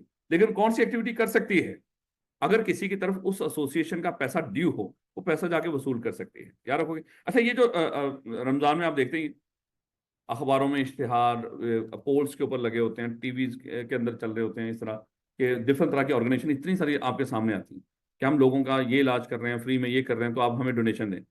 ये इसको कहते हैं सॉलिसिट करना। ये लोगों को कायल कर रहे होते हैं, इतने इमोशनल किस्म के एड्स बनाए होते हैं उन्होंने, है कि मैं भी अपने घर वालों के साथ ईद करना चाहता हूँ, लेकिन मुझे मसला तो ये है कि मैं, अल्लाह माफ करे, मुझे ये बीमारी है, मैं नहीं कर सकता, है। मैं भी दुनिया देखना चाहता हूँ, लेकिन मैं तो नबी ना हूँ, है। तो इस तरह देखिए, सर बता रहा हूँ कि इतनी इमोशनल होती हैं वो एड्स, तो लोगों का दिल करता है ना बेशर्मा। अच्छा, मैं अपनी तरफ से इमोशनल दे रहा हूँ, वो हंस रहा है यार भाई। नहीं, बनती तो बात ऐसी थी। हाँ हाँ, लेकिन मेरी तो टांगे नहीं, है। बिल्कुल ऐसे ही है। चलें घर वापस आओ, क्योंकि वो पैरा ओलंपिक्स भी होती है, बगैर टांगों वाले भी भाग सकते हैं। हाँ, उसमें पैरा ओलंपिक्स भी तो होती है ना, उसमें ऐसे ही डिसेबल लोग होते हैं। चले वापस आ जाए वापस। तो बेटा, अगर किसी एसोसिएशन नॉट फॉर प्रॉफिट का लाइसेंस रिवोक हो जाए, उसके क्या कॉन्सिक्वेंसेज होंगे, इफेक्ट क्या होगा। सबसे पहला क्या है, एक्टिविटी स्टॉप करेंगे। कौन सी एक्टिविटी कर सकते हैं, ये छोटे छोटे पॉइंट्स याद रखने हैं आपने। जो पैसा इनका ड्यू हो किसी की तरफ, वो वसूल कर सकते हैं। अब अगली बात आ गई, ये किसी को सॉलिसिट नहीं करेंगे, ये कायल नहीं करेंगे, क्योंकि ये डोनेशन पे चल रहे थे और डोनेशन के लिए लोगों को कायल करते थे, आगे हमें डोनेशन दो। अब जैसे लाइसेंस रिवोक हो गया, ये लोगों को सॉलिसिट करना बंद कर देंगे। हाँ, कोई जो बेचारा पहले से जो इनको डोनेशन देता है, अगर वो डोनेशन लेकर पहुंच भी जाए, आपने उससे डोनेशन वसूल नहीं करना। जैसे आज हमारा लाइसेंस रिवोक हो गया, तो भैया ताला लगा दिया इसको, एक्टिविटी स्टॉप, कॉलेज बंद, और पता चला बाहर बेल हुई है और कोई बंदा ब्रीफकेस भर के पैसों का लेकर खड़ा हुआ डोनेशन सर, तो वसूल कर ले ना ना ना ना। आपने उसको, ना तो लोगों को कायल करना है, अश्चार सब कुछ बंद, और अगर कोई पैसे लेकर पहुंच भी जाए, तो उससे पैसे वसूल नहीं करने। लो बेटा, उसके बाद नेक्स्ट देखिएगा। अब देखो, लोगों ने पता एसोसिएशन नॉट फॉर प्रॉफिट बनाने का उसका मकसद क्या था लोगों का, क्योंकि 2 नंबर लोग मोस्टली यहाँ पे इस तरह की एक्टिविटीज कर रहे होते हैं। उनका मकसद ये था कि हम क्या करेंगे, एक दफा एसोसिएशन नॉट फॉर प्रॉफिट वो रजिस्टर करवा लेते, लाइसेंस लेके, तो उसके बाद क्या होगा कि हॉस्पिटल बनाते हैं, इतने एसेट्स होंगे, बैंक बैलेंस होगा उस हॉस्पिटल का, तो ऐसी वैसी हरकत करेंगे, लाइसेंस रिवोक होगा, सारा कुछ इकट्ठा करेंगे और माशाल्लाह अपने कारोबार करेंगे। ये इरादा था। और इनको भी पता है, ये भी तो पाकिस्तानी है ना कानून बनाने वाले, इनको पता है कि पाकिस्तानी कैसे सोचते हैं। इन्होंने सोचा कि ये 2 नंबरी करेंगे, पैसा इकट्ठा कर लेंगे डोनेशन चैरिटी से, और उसके बाद लाइसेंस रिवोक हो गया जी, मामला खत्म, और सारा पैसा उठा के घर ले जाएंगे। इसलिए इनको कह दिया कि अगर किसी एसोसिएशन नॉट फॉर प्रॉफिट जो सेक्शन 42 के तहत बनी हुई वाली, अगर इसका लाइसेंस रिवोक हो गया, तो इसके जितने एसेट्स हैं लाइबिलिटीज पे करने के बाद, वो सारे नेट एसेट्स लाइबिलिटीज नहीं, नेट एसेट्स, वो सारे एसेट्स किसी और एसोसिएशन नॉट फॉर प्रॉफिट को ट्रांसफर होंगे। लेकिन ये एससीसीपी खुद आके नहीं करेगा, ये मैनेजमेंट नहीं करना है। यानी कि अगर आज हमारा लाइसेंस रिवोक हो गया ना, तो हम क्या करेंगे, वो सारे एक्टिविटी स्टॉप कर दी, सॉलिसिट करना बंद कर दिया, कोई पैसे लेकर पहुंच भी गया उसे वसूल नहीं किया, और अब हमने क्या करना है, लाइबिलिटीज पे की। और लाइबिलिटीज पे करने के बाद ये जितने एसेट हमें नजर आ रहे हैं, हम मैनेजमेंट के जो लोग हैं, डायरेक्टर ऑफिसर, हम लोग इन एसेट्स को पकड़ के किनको देके आएंगे, किसी और एसोसिएशन नॉट फॉर प्रॉफिट को, जिसको इसी तरह सेक्शन 42 के तहत लाइसेंस मिला। फिर अगली बात वो कहते हैं कि कोशिश करें ऐसी एसोसिएशन को ऐसा ट्रांसफर करें जिनका काम आपके काम से मिलता जुलता है, या तो मिलता जुलता हो या बिल्कुल वैसा हो, फिर तो कमाल हो गया। हॉस्पिटल का लाइसेंस वो तो हॉस्पिटल को दे दो। अब देखो ना, अगर मान लो कि सामने शेख जायद है, वो एसोसिएशन नॉट फॉर प्रॉफिट है, उसका लाइसेंस रिवोक हो गया, हम भी 42 वाले सेक्शन 42 40 एक तो वो 45 और 47 की दिमाग में आ गया, हम भी सेक्शन 42 वाले हैं, हम भी एसोसिएशन नॉट फॉर प्रॉफिट है। अच्छा, शेख जायद का लाइसेंस रिवोक हुआ, उन्होंने अपने सारे एसेट हमें दे दिए, आप जब कॉलेज में एंटर हुए, कहीं पे स्ट्रेचर पड़ा हुआ है, कहीं पे एम्बुलेंस खड़ी हुई है, यहाँ पे कोई फायदा है इसका, है? बल्कि बच्चे तो परेशान हो जाएंगे, अल्लाह माफ करे कोई इंसिडेंट हो गया यहाँ पे। तो कहने का मतलब कि उसी एसोसिएशन को ट्रांसफर करो जिनका काम आपसे मिलता जुलता हो। इन्वायरमेंट को प्रोटेक्ट करने वाले थे जिनका लाइसेंस रिवोक हुआ, उन्होंने अपने एसेट उसी उन्हीं को ट्रांसफर कर दिए जिनका काम इन्वायरमेंट को प्रोटेक्ट करना ही है, यानी कि मिलती जुलती ऑर्गेनाइजेशन। अब अगली बात मेरे बच्चे, क्या सर सारे पैसे ट्रांसफर कर दें? उन्होंने कहा कि नहीं, थोड़े से पैसे बचा के रखें। सर ये पैसे जो बचा के रखेंगे इनका करेंगे क्या? मेरे बच्चे, जिस एसोसिएशन नॉट फॉर प्रॉफिट का लाइसेंस रिवोक हो जाए, हम उस कंपनी को भी खत्म करते हैं, उस कंपनी को भी जिंदा रहने का कोई हक नहीं होता। और कंपनी की क्या होती है, वाइंडिंग अप। देखो एसोसिएशन का तो लाइसेंस है वो रिवोक हो गया, लेकिन बैकएंड पे कंपनी तो अभी भी जिंदा है। नहीं समझ आ रही? लाइसेंस रिवोक होने से कंपनी ऑटोमेटिकली खत्म नहीं हो जाती। लाइसेंस रिवोक होने से एसोसिएशन नॉट फॉर प्रॉफिट का स्टेटस खत्म हो गया, लेकिन बैकएंड पे कंपनी अभी भी जिंदा है। और उस कंपनी को क्या करेंगे, उस कंपनी को भी खत्म करेंगे। उस कंपनी को खत्म करने के लिए वाइंडिंग अप का प्रोसेस होता है, उसके लिए थोड़े से पैसे बचा के रखें। क्या रखोगे? जब आपकी एसोसिएशन ऑफ प्रॉफिट का लाइसेंस रिवोक हो जाएगा, क्या सारे ऐसे ट्रांसफर कर दोगे? कुछ पैसे बचा के रखोगे, रीजनेबल अमाउंट, ये ना हो कि माशाल्लाह सारे बचा रहे हैं। क्या रखोगे इस बात को? अब अगली बात, जब ये सारा काम कर लोगे, अगली बात आती है सर ये कितने दिनों में करना है? 90 दिनों के अंदर। ये सारा काम ऐसे ट्रांसफर करने तक का टाइम आपके पास कितना है? 90 दिन। 90 दिनों में ये काम कर देना है, मैक्सिमम 90 दिन है। लेकिन अगर उससे पहले ये काम कर दें तो कमाल की बात है। अब भाई क्या आपका सवाल देखना जरा, चले मैं थोड़ी सी बात कर दूं फिर मैं आपको बताता हूं। तो 90 दिन मैक्सिमम है, लेकिन उससे पहले भी ये काम कंप्लीट कर दो तो अच्छी बात है। चाहे जिस दिन लाइसेंस रिवोक हुआ 90 दिन, या 90 दिनों से पहले जब काम कंप्लीट कर दोगे, आपने एक रिपोर्ट तैयार करनी है। क्या तैयार करनी है? रिपोर्ट तैयार करनी है। उस रिपोर्ट के अंदर मेरे बच्चे इसको कहते हैं रिपोर्ट ऑफ कंप्लायंस। कंप्लायंस का मतलब जो लाइसेंस रिवोक होने के बाद जितनी कानूनी रिक्वायरमेंट्स हमारे ऊपर अप्लाई होती थी हमने सारी पूरी कर दी। एक रिपोर्ट ऑफ कंप्लायंस तैयार करेंगे मेरे बच्चे। ये कौन कर, मैनेजमेंट ही कर रही होगी ना सारे काम। और ये कब तैयार करके जमा करवानी है? 90 दिनों के 15 दिन के अंदर। 90 दिन जब कंप्लीट हो जाएंगे उसके अगले 15 दिन के अंदर एक रिपोर्ट तैयार करके आपने रजिस्ट्रार को जमा करवानी है, एसएससीबी को नहीं, रजिस्ट्रार को। सर वो हमारा लाइसेंस रिवोक हुआ था तो सारे एसेट उसे ट्रांसफर कर दिया हमने, सारा काम कंप्लीट कर दिया। अब ये देख लें हमने सारी एक्टिविटीज जो थी जिम्मेदारियां पूरी कर दी हैं। जब ये रिपोर्ट जमा करवाएंगे, आगे रजिस्ट्रार या तो इस रिपोर्ट को एक्सेप्ट करेगा या रिजेक्ट करेगा। अगर तो उसने उस रिपोर्ट को एक्सेप्ट कर लिया तो इट्स ओके। अब अगले 30 दिन के अंदर आपने क्या करना है, उस कंपनी का नाम रजिस्ट्रार के रजिस्टर में से निकलवाना है। पहले रिपोर्ट देंगे रजिस्ट्रार को, रिपोर्ट रजिस्ट्रार ने पढ़ी, उसने कहा कि ठीक हो गया, आपने सारा काम कर दिया। अब अगले आगे हमारे पास मजीद 30 दिन होंगे, उस रजिस्ट्रार के पास हमारी कंपनी का नाम वगैरह भी आ रहा होगा। हाँ, उस कंपनी को वाइंड अप करके उसका रजिस्टर में जो कंपनियों का रजिस्टर है रजिस्ट्रार के पास, उसमें हमारा नाम भी आ रहा है। हमने उस नाम को क्या कराना है? स्ट्राइक ऑफ करवाना है। अब यहाँ पे दो अल्फाज होंगे मेरे, थोड़ा सा यहीं पे जरा समझिएगा। वाइंडिंग अप होती है जब हमारे पास कुछ हो, अगर कुछ भी ना हो फिर वाइंडिंग अप नहीं होती, फिर सीधा नाम निकलवा देना होता। दो अल्फाज होंगे, एक होगा वाइंडिंग अप, एक होगा नाम को स्ट्राइक ऑफ करवाना। अगर तो अज्यूम कर लो, हमने देखो हमारा यहाँ पे 10 मिलियन था, 10 मिलियन के एसेट्स है, हमने क्या किया 9.5 मिलियन के एसेट ट्रांसफर कर दिए। एक रीजनेबल अमाउंट थी, मान लो कि कितनी मिला यहाँ पे 5 लाख, वैसे ये रीजनेबल तो नहीं, हमने 9.9 मिलियन ट्रांसफर कर दिया और 1 लाख रुपया हमने क्या किया था, उसको बचा के रख लिया था। किस मकसद के लिए? वाइंडिंग अप के लिए, कल काम आ जाएगा। अच्छा वो जो 1 लाख रुपया ना, हमने रिपोर्ट बना के ये जमा करवा दी रजिस्ट्रार को, सब कुछ कर दिया है, एसेट भी ट्रांसफर कर दिया, बस ये 1 लाख रुपया बचा है, वो जो भी है उसने उस रिपोर्ट को एक्सेप्ट कर लिया। अब हमारे अगली जिम्मेदारी क्या थी? हमने उस कंपनी का नाम खत्म करवाना है।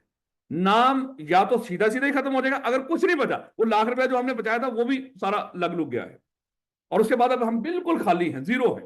तो फिर जस्ट हम जब वो रिपोर्ट एक्सेप्ट होगी, अगले 30 दिन के अंदर हम रजिस्ट्रार को कहेंगे हमारा नाम स्ट्राइक ऑफ कर दो, हमारे पास कुछ भी नहीं बचा। लेकिन अगर मान लो कि जब ये रिपोर्ट जमा करवाई उसके बाद इसमें से कुछ पैसा बच गया, या कहीं से और भी कोई हमारे एसेट थे जो रिकवर हो गए, हमारे पास कुछ है आज भी, तो फिर लफ्ज बोलेंगे वाइंडिंग अप करके फिर नाम स्ट्राइक ऑफ करवाएंगे।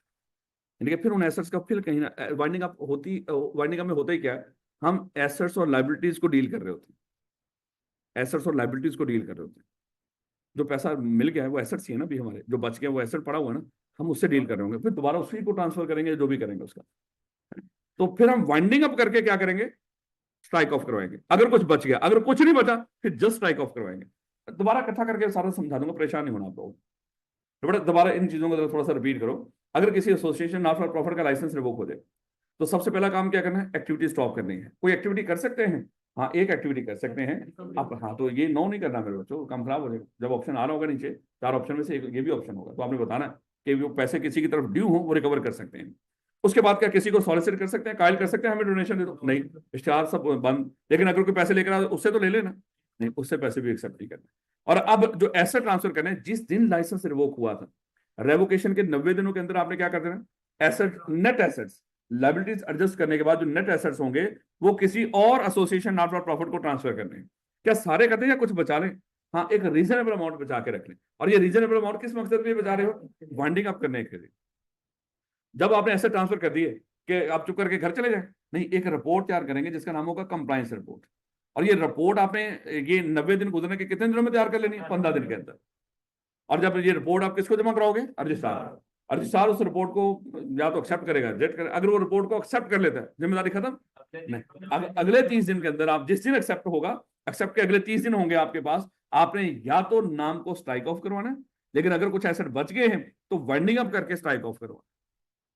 याद रखोगे इस बात तो बेटा। अब छोटी सी बात, आई कैप का सवाल इस पॉइंट पे, आई कैप का सवाल देखो। आज अज्यूम कर लो 1 जनवरी है, 1 जनवरी 2025 से यहाँ पे लाइसेंस रिवोक हुआ है। ये मैं बताऊंगा दिन कैसे काउंट करते हैं। अगर विदन हो ना कि विदन 90 डेज, तो फिर वो दिन भी बीच में काउंट कर रहे होते हैं। यार रखो, जिस दिन लाइसेंस रिवोक हुआ अज्यूम कर लो, तो विदन 90 डेज, तो आज हमारा लाइसेंस रिवोक हुआ है, तो 90 दिनों के अंदर हमने वो सारा काम करना है ना। ऐसे 90 दिन के अंदर ये सारा प्रोसेस कंप्लीट करेंगे।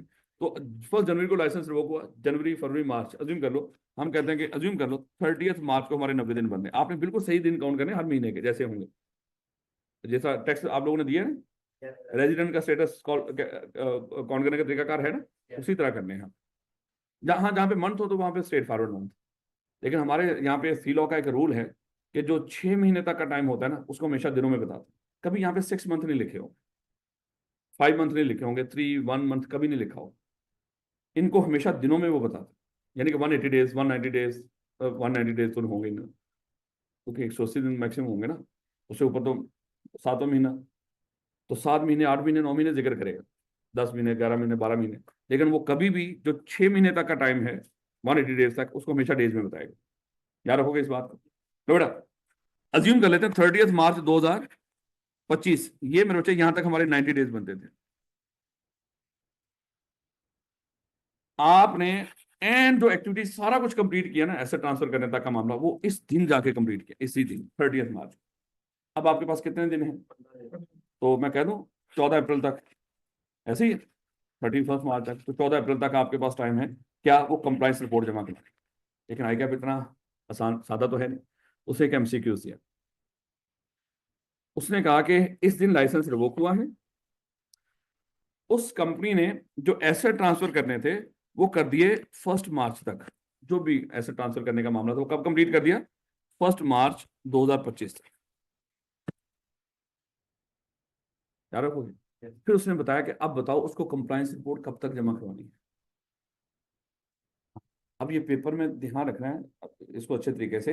ये 90 दिनों से आगे 15 दिन, ये 90 दिन तो मैक्सिमम है। अगर वो जो एक्टिविटीज आपने लाइसेंस रिवोक होने के बाद करनी है, वो अगर पहले कंप्लीट कर लो, जिस दिन कंप्लीट हुई उसके 15 दिन अर्लीस्ट डेट, फिर वो बनेगी। ये वो एंड नहीं होगा। यानी कि फिर वो कहता है अर्लीस्ट डेट कौन सी होगी जिस दिन आप ये रिपोर्ट जमा करवा सकते हो। तो फिर अर्लीस्ट डेट क्या है, जिस दिन काम कंप्लीट हो जाए उसके 15 दिन में करवा दो। लेकिन मैक्सिमम काम कितने दिनों में कर देना है, 90 दिन। तो 90 दिन में तो 15 दिन है ही है। लेकिन अगर उससे पहले काम कंप्लीट कर लो, जैसे यहाँ पे मान लो कि हमारा काम 1 मार्च को कंप्लीट हो गया, तो मेरे बच्चे इसके आगे 15 दिन में रिपोर्ट जमा करवा दो। याद रखो, यानी कि जब काम कंप्लीट हो या 90 दिन, विच एवर इज अर्लियर। सादा अल्फाज में, जिस दिन वो काम कंप्लीट हो या 90 days, which ever is earlier, जो पहले आ जाए। अच्छा काम यहाँ पे कंप्लीट हुआ, 90 दिन पहले आ गए, तो 90 दिन के 15 दिन के अंदर रिपोर्ट जमा करवानी है आप, जो मर्जी हो। याद रखोगे। सादा अल्फाज में हमने डिस्कस किया कि रिपोर्ट जो 15 दिन है वो कहां से शुरू होने, जिस दिन वो सारा एक्टिविटी जो काम था वो कंप्लीट हो गया एसेट ट्रांसफर करने तक, या 90 दिन, विच एवर इज अर्लियर, जो इनमें से पहले आ जाएगा। पता नहीं, मुझे भरोसा नहीं ना आता जल्दी करके आपकी बात, तो बच्चे हो ना आप लोग, ये होता है कि पता नहीं ये समझ आइए। इंशाल्लाह रीड भी करेंगे इसको सारे पॉइंट्स को, और फिर इसको सही से एक एक करके दोबारा उसको समझेंगे। हाँ छोटी मोटी अभी और भी बातें हैं, जैसे मान लो कि मैनेजमेंट ना वो ऐसा खुद सोचे, इतने दिल लगा के ये ऐसा जितने आपको नजर आ रहे हैं यहाँ पे, ये सारे हमने कितनी मेहनत से बनाए होंगे, चंदा इकट्ठा कर करके हैं। सारा दिन कोई कहीं नुक्कड़ पे बैठा होता, कोई कहीं जाता था बेचारा, तरले कर करके चंदा लेकर आया, ये सारा कुछ बनाया। अब इसको उठा उठा के हम किनको दे रहे हैं? किसी और एसोसिएशन आर फॉर प्रॉफिट को। कितना हमारा दिल दुखेगा। हो सकता है मैनेजमेंट ये काम करे ही ना, और अगर मैनेजमेंट काम कर ही नहीं, बैठे पास रोए जा रहे हैं, रोए जा रहे हैं, ओ रुल गए रुल गए। तो फिर वो एससीसीपी क्या करेगा? मैनेजमेंट को घर भेजेगा, इनकी जगह पे किसी और बंदे को अपॉइंट कर देगा, उसका नाम होगा एडमिनिस्ट्रेटर। फिर जो काम मैनेजमेंट ने करने होते हैं वो सारे काम कौन करेगा? एडमिनिस्ट्रेटर। याद रखोगे मेरे बच्चों, ये आपने एक दफा रीड करके आना है। अभी जो जब ये सारा काम कंप्लीट होगा, मेंबर्स और ऑफिसर्स के ऊपर क्या इफेक्ट होगा वो बाद में पड़ेंगे इंशाल्लाह का। आई होप कि मेरे बच्चे ये बात थोड़ी बहुत समझ आ गई हो। कल इंशाल्लाह मुलाकात होगी। कोई सवाल हो तो लाजमी